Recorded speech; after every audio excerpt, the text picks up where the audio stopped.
বন্ধুরা, আজকে বানালাম অসাধারণ স্বাদের এক তালের পিঠে। বাড়িতে আমাদের অনেক রকমই তালের পিঠে বানিয়েছি, কিন্তু এটা একেবারেই অন্যরকম। আর আমি এটা ট্রাই করেছি, আপনাদের সাথেও শেয়ার করে নিচ্ছি। খেতে কিন্তু দারুণ হয়েছে। আর এই রেসিপিটা আমি ইন্টারনেট থেকেই দেখেছি। চলুন দেখতে থাকুন। প্রথমে আমি তালের পাঁক বের করে নিচ্ছি। দেখুন, এইভাবে আমি ছড়ে নিচ্ছি তালের আঁঠিগুলোকে। এবার আমি নারকেল কুড়ে নিচ্ছি। এক জায়গায় আমি সব কিছু সাজিয়ে নিয়েছি। প্রথমে আমি দেখাচ্ছি, নারকেল নিয়েছি 1 বাটি, সুজি নিয়েছি 1 বাটি, আর নিয়েছি 4টে এলাচ, আর নিয়েছি অল্প পরিমাণ লবণ, নিয়েছি 1 বাটি চিনি, আর নিয়েছি বড় বাটির দুধ, মানে এই ছোটো বাটির ডবল দুধ, আর নিয়েছি অল্প পরিমাণে একটু ঘি। এখানে আমি সব কিছু একসাথে সাজিয়ে নিয়েছি যাতে আমার সুবিধা হয়। এবার আমি গ্যাস জ্বালিয়ে কড়াই হালকা গরম করে নিচ্ছি। এবার ওতে আমি সুজি দিয়ে একটু হালকা নেড়ে নেব। আপনারা নাও নাড়তে পারেন। দেখুন, একেবারেই হালকা নেড়ে আমি নামিয়ে নিয়েছি। এবার আমি ওই কড়াইতে গরম করে নিচ্ছি তাল।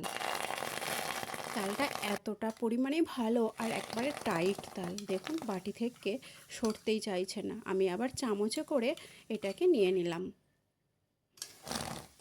এবার আমি তাল কিছুক্ষণ গরম করে নেব। আর তালটা অবশ্যই চেক করে নেবেন, তেতো বা মিষ্টি। মিষ্টি তাল হলে খুব ভালো। এবার ওতে অল্প পরিমাণে নুন দিয়ে দিয়েছি। দেখুন, তাল গরম হয়ে গেছে। এবার ওতে দিয়ে দিলাম নারকেল। এই নারকেল কোড়া দিয়ে আমি এবার অনেকক্ষণ তালটাকে আরও কিছুক্ষণ ফুটিয়ে নেব।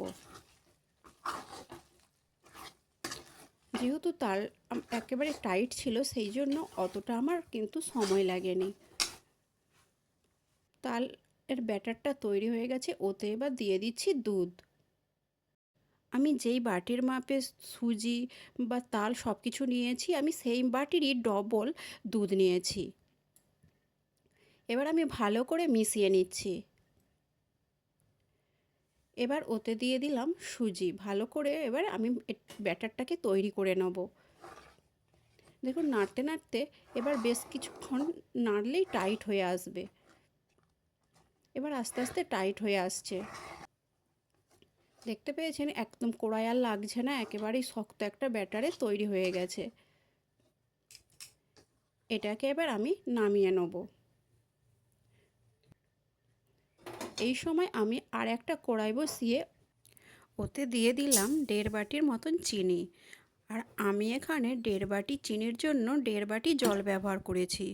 আপনাদের প্রয়োজন অনুযায়ী চিনি নেবেন এবং ওই সম পরিমাণই জল দেবেন। আর দিয়ে দিলাম এখানে 4টে এলাচ। এলাচগুলোকে আমি ভেঙে নিয়েছি। ভালো করে আমি চিনির শিরাটাকে বানিয়ে নেব।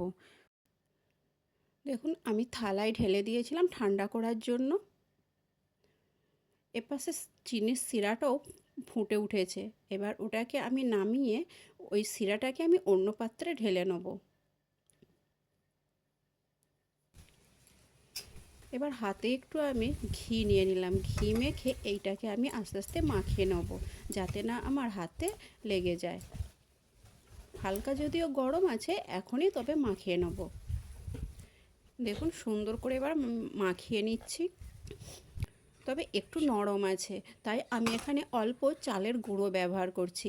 আপনারা দিতেও পারেন, নাও দিতে পারেন। যদি খুব টাইট হয় তাহলে দেওয়ার দরকার নেই, ঠান্ডা হলে একেবারেই সুন্দর হয়ে মাখানো হয়ে যাবে। কিন্তু আমি দেখলাম এটা নরম লাগছে, তাই একটু অল্প চালের গুঁড়ো দিয়ে মাখিয়ে নিলাম।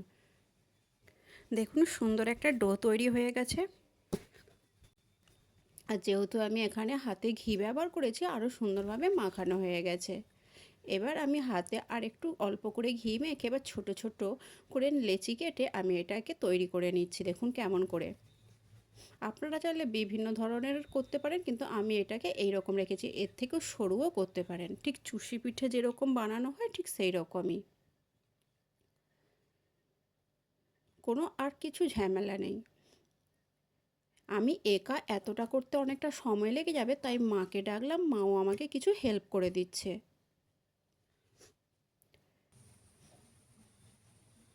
অনেকটাই হয়ে গেছে, দেখুন সবগুলোই কিন্তু এবার বানিয়ে নিয়েছি এইভাবে। আপনারা চাইলে আরও সরু সরু বানাতে পারেন।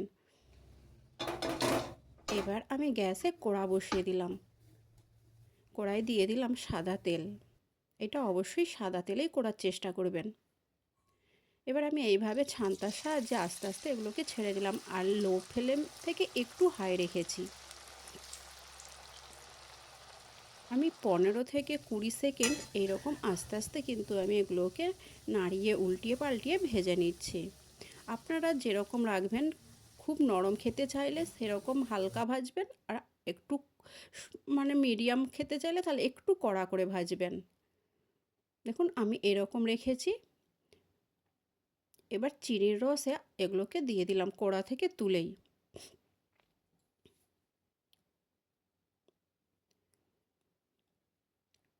এবার আমি সবগুলোকে এইভাবে আস্তে আস্তে কিন্তু ভেজে নিলাম। রেসিপিটা একটু হয়তো সময় লাগে, কিন্তু খেতে কিন্তু দারুণই হয়। এভাবে দেখুন আমি প্রত্যেকটা পিঠে রসে ডুবিয়ে দিচ্ছি, আর একটু নেড়ে চেড়ে দেবো। তাহলে কি বলুন তো, প্রত্যেকটা পিঠেতে সমানভাবে এই রসটা ঢুকে যাবে। কতটা সুন্দর দেখতে হয়েছে দেখুন। এবার আমি একটা প্লেটে সাজিয়ে নিয়েছি আস্তে আস্তে। যেহেতু আমি একটু কড়া করে ভেজেছি, তাই একেবারে নরম যাতে না হয় সেই রকম রাখবো বলে। তবু দেখুন রস খাঁচার পর কতটা নরম হয়ে গেছে। দেখতে যতটা সুন্দর, খেতে কিন্তু ততটাই সুন্দর। আপনারা অবশ্যই ট্রাই করুন। পাশে থাকার জন্য ধন্যবাদ।